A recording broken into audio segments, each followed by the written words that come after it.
Hello बच्चों, मैं हूं अंकित सर और आपको पढ़ाने वाला हूं फिजिक्स। और फिजिक्स में आज हम क्या पढ़ेंगे? लाइट। तो व्हाट इज लाइट? तो लाइट क्या है? तो light is a form of energy which induces the sensation of vision. मतलब लाइट एक ऐसा एनर्जी है जिसकी वजह से हम किसी भी चीज को क्या कर पाते हैं? देख पाते हैं। सपोज आप मानो कि रूम में एकदम बिल्कुल लाइट नहीं है तो आपको कोई भी चीज दिखने वाला नहीं है, लेकिन कहीं से लाइट आ जाता है तो आपको सारा चीज दिखाई देना शुरू हो जाता है।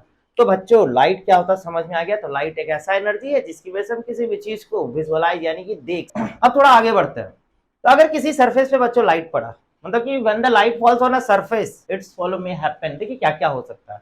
अगर एक सरफेस है, इस सरफेस पे लाइट पड़ा और वो लाइट टकरा करके वापस आ गया तो इस फेनोमेना को हम कहते हैं रिफ्लेक्शन।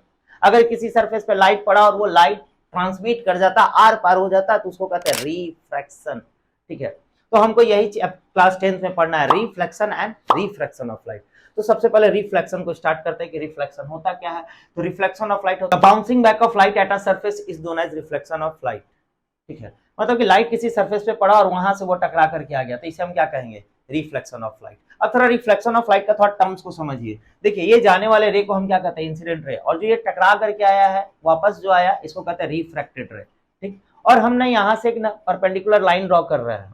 ठीक है, इस परपेंडिकुलर लाइन को हम क्या कहते हैं? नॉर्मल कहते हैं। ठीक है, अब देखिए, इंसिडेंट रे और नॉर्मल के बीच में जो एंगल बन रहा है उस एंगल को हम कहते हैं एंगल ऑफ इंसिडेंस। और जो नॉर्मल और रिफ्रैक्टेड रे के बीच में है उसको कहते हैं एंगल ऑफ रिफ्रैक्शन। तो ये टर्म्स है। अब थोड़ा लॉज समझिए बच्चों की, लॉज क्या, ये इंपॉर्टेंट है। पहला लॉज आपको कहता है कि angle of incidence is always equal to the angle of reflection. यानी एंगल आई और एंगल आर हमेशा क्या होने वाला है? बराबर होने वाला है। अगर एंगल आई आपका 30 डिग्री बन रहा है तो एंगल आर भी आपका कितना होगा? 30 डिग्री होगा। दूसरे नियम की ओर बढ़ते हैं। दूसरा नियम कहता है incident ray, reflected ray and the normal all line the same plane at a point of incident.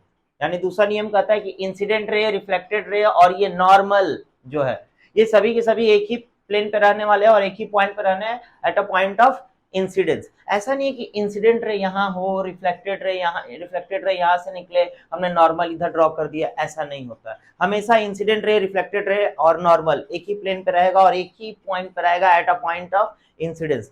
तो बच्चों, ये था लॉज ऑफ रिफ्लेक्शन।